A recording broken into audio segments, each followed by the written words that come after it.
Marco Simoncelli, the Malaysian Grand Prix, October 23, 2011. The heat shimmered over Sepang, the track slick with humidity. Nobody in the stands could know they were about to watch MotoGP's darkest hour unfold. Marco Simoncelli, the wild-haired Italian, was only in his second season in the Premier class. Aggressive, fearless, adored by fans for his daring overtakes, he was the rider everyone said could become the next Rossi. He lined up fifth on the grid, a smile hidden under his visor, ready to fight. The opening lap was electric. By the second lap, Simoncelli was scrapping for fourth place, his Honda bucking and twitching beneath him as he pushed. Then came turn 11. He leaned in, knee down, rear tire straining for grip. For a split second, the bike lost traction. Normally, a rider and machine would slide harmlessly wide, both separating into the gravel. But this time, physics betrayed him. His Honda regained grip suddenly, snapping upright and dragging Simoncelli across the track instead of letting him fall clear. He was still attached to the machine, pinned to its side, sliding directly into the path of the chasing pack. At nearly 200 kilometers per hour, Colin Edwards and Valentino Rossi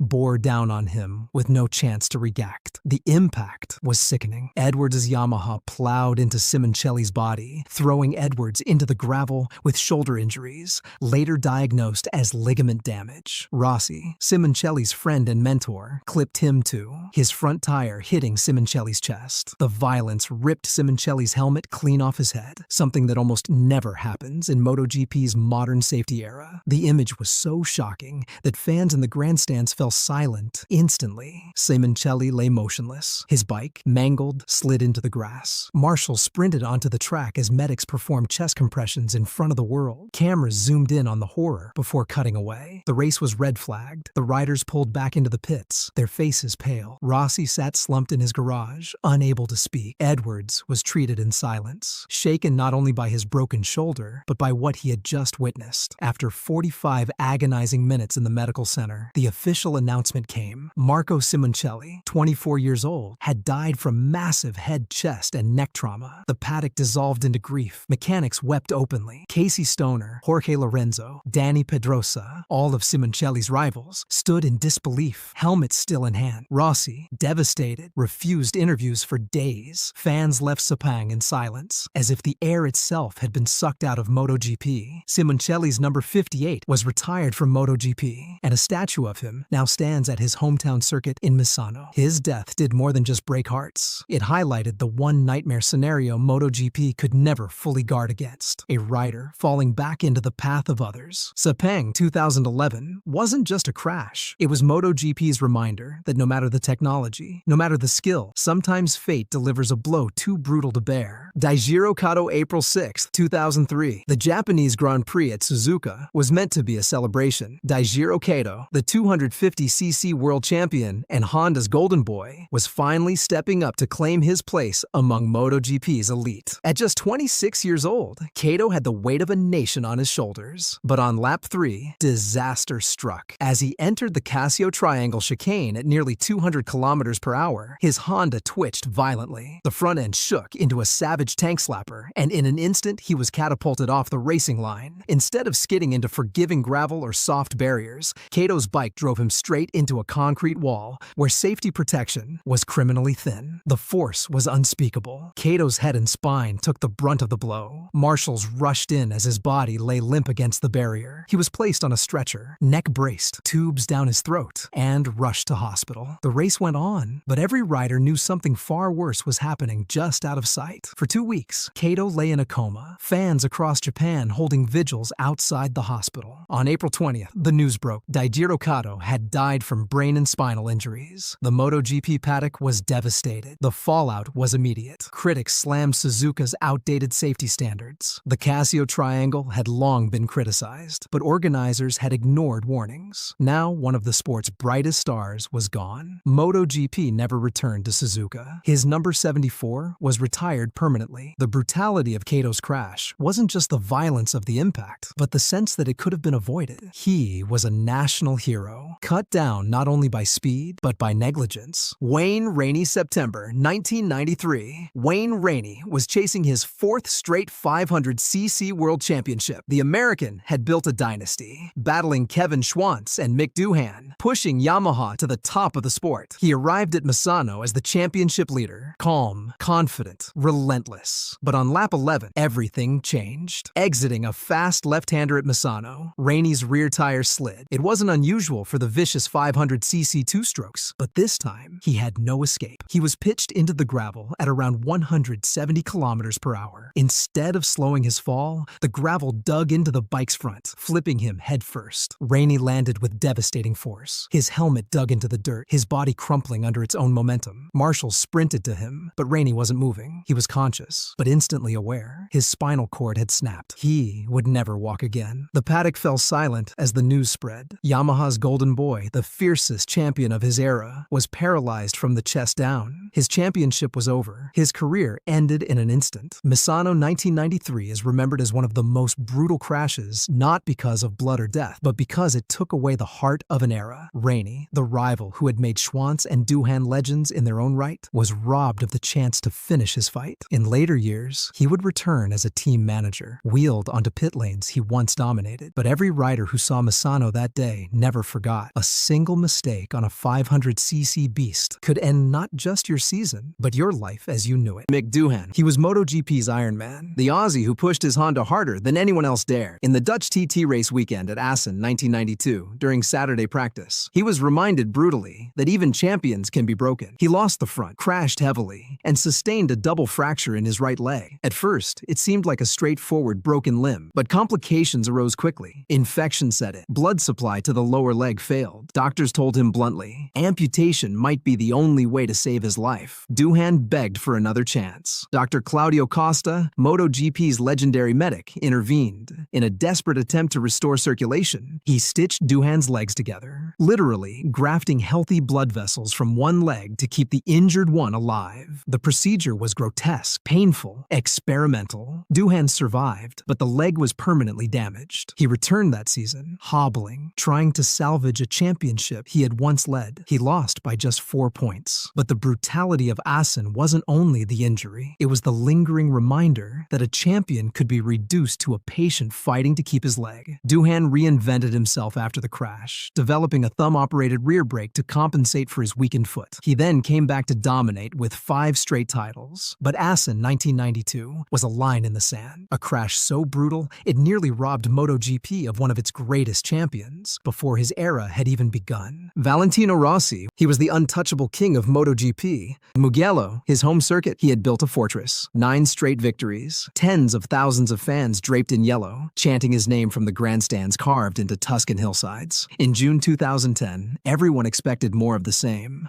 Nobody thought they would watch him be broken in the most brutal way of his career. During Saturday's free practice, Rossi crashed at Biondetti, one of Mugello's tricky chicanes. Suddenly, the rear of his Yamaha let go. He was spat over the top in a violent high-side, catapulted into the air. His body slammed into the gravel with a force that made the crowd gasp. Rossi rolled, clutching his shin, screaming. Marshals rushed to him, but the damage was clear. His lower right leg was grotesquely bent. The tibia and fibula snapped in a compound fracture. Blood seeped through his leathers. For the first time in 230 consecutive starts, the doctor wouldn't line up on Sunday. Fans in the stands wept. Commentators spoke in disbelief. Rossi had seemed indestructible for over a decade, surviving high-sides and collisions. But Mugello shattered that aura in one savage moment. He was airlifted to hospital, operated on immediately, and sidelined for 6 weeks. The brutality of Mugello 2010 wasn't just the broken bones. It was watching MotoGP's eternal hero reduced to fragility. Rossi himself later said the pain was unbearable, but the psychological blow of missing his home race hurt more. For MotoGP, it was proof that even legends could be broken by one mistake, one slide, 1 second too far. Marquez. His career was built on impossible saves, elbows scraping asphalt, physics bent to his will. But in July 2020 at Jerez, the magic ended brutally. Mid-race, chasing down Maverick Vinales, Marquez lost the front at turn 4.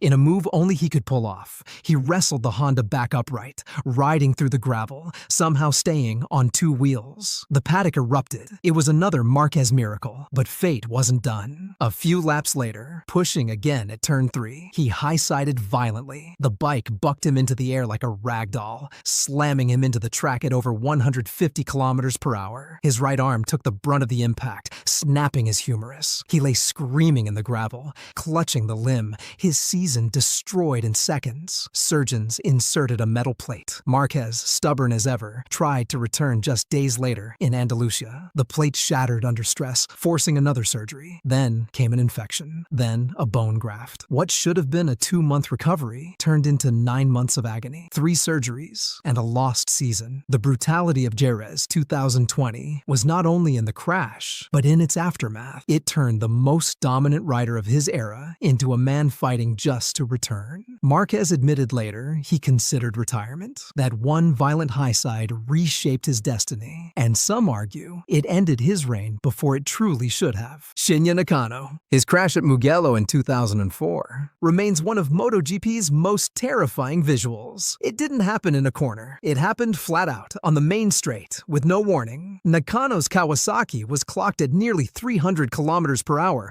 when disaster struck. His rear tire exploded. Not a puncture, not a slow deflation, an outright detonation. The bike instantly disintegrated beneath him. Nakano was thrown into a cartwheel of pure violence, his body somersaulting again and again down the asphalt while flaming pieces of his machine littered the straight. Behind him, riders swerved desperately to avoid hitting his tumbling body. Fans and commentators thought they had just witnessed a fatality. But against all odds, Nakano survived. He was unconscious when marshals reached him, but later scans revealed only a concussion and bruises. No broken bones, no internal bleeding. A miracle. The brutality of Mugello 2004 was in the sheer physics of it. A tire blowing apart at 300 kilometers per hour should have killed him instantly. His survival became one of MotoGP's greatest escapes. Michelin and Bridgestone were forced to review tire safety urgently, and riders would never forget the image of Nakano's Kawasaki shredding itself on the fastest part of the track. Catalunya pileup. The Catalan Grand Prix of 2006 produced one of the ugliest first corner crashes ever seen. The lights went out. The grid charged down the massive straight. And then, chaos unfolded in front of 100,000 Spanish fans. Ducati teammates Loris Capirossi and Seda Gibernau both dived into turn 1, braking late, each unwilling to yield. Their lines crossed, their bikes touched, and both went down instantly. But the nightmare was just beginning. Marco Melandri, right behind, smashed into the carnage. His Honda launched over the top, flipping violently, throwing him like a ragdoll. Riders further back swerved wildly, some clipping debris, others nearly colliding. The gravel trap became a scrapyard of twisted factory machines. Gibernau lay clutching his collarbone, broken in the fall. Melandri's shoulder was dislocated, his helmet cracked from the impact. Capirossi, dazed, suffered deep lacerations and hand injuries. 3 of MotoGP's biggest contenders were out of the race before it had even started. Race control immediately threw the red flag, marshals waving frantically as the smoke cleared. The paddock watched in horror. Team bosses shook their heads. Mechanics wept as their million-euro bikes lay in shards. The brutality of Catalunya 2006 was its sheer scale. One moment of overambition at turn 1 had destroyed the weekend for 3 championship challengers and nearly taken more. It remains one of the most violent first-lap pileups in MotoGP history, replayed endlessly as the perfect storm of speed, ego, and disaster. Austrian GP near Miss August 16th, 2020. The Red Bull Ring in Austria is infamous for its high speeds and hard braking zones. That Sunday, MotoGP came closer to disaster than perhaps at any other point in the modern era. On lap 9, Johann Zarco and Franco Morbidelli raced down the back straight toward turn 3, both tucked behind windscreens, slipstreaming at nearly 300 kilometers per hour. Zarco cut across aggressively to defend his line. Morbidelli's front wheel clipped Zarco's Ducati, and in an instant, the pair were airborne. Morbidelli was launched from his Yamaha like a missile, sliding helplessly across the grass. Zarco cartwheeled into the gravel, but the true nightmare wasn't the riders. It was their bikes. Morbidelli's Yamaha, still carrying massive momentum, flew back onto the racing line at the corner apex. At the same time, Zarco's Ducati speared into the barrier, bounced, and vaulted across the track like a guillotine. 2 150-kilogram machines, riderless and spinning, scythed through the very place where Valentino Rossi and Maverick Vinales were leaning into the turn. Rossi saw a blur of metal whip across his visor by inches. Vinales ducked instinctively as Morbidelli's Yamaha cartwheeled over his helmet. Had either bike struck them, the outcome would have been instant death. Live on television. The race was immediately red flagged. Riders returned to the pits in shock. Rossi sat down trembling, his face pale, admitting later, "Today, God looked away, but then he looked back." Vinales confessed he had nightmares replaying the moment for weeks. Even hardened veterans called it the most frightening near miss they had ever witnessed. The brutality of Austria 2020 wasn't in the injuries. Both Zarco and Morbidelli escaped with bruises. It was in the visuals. Two riderless missiles slicing through the apex of a blind corner, narrowly missing two icons of the sport. It was MotoGP's reminder that safety improvements can never eliminate fate. 1 meter, 1 second different, and the sport would have been mourning multiple deaths. Maverick Vinales just 1 week later, at the same Red Bull ring, MotoGP served up another brutal spectacle. This time, it was Maverick Vinales himself at the center of disaster. By lap 17, Vinales was fighting hard in the top group when he felt something was wrong.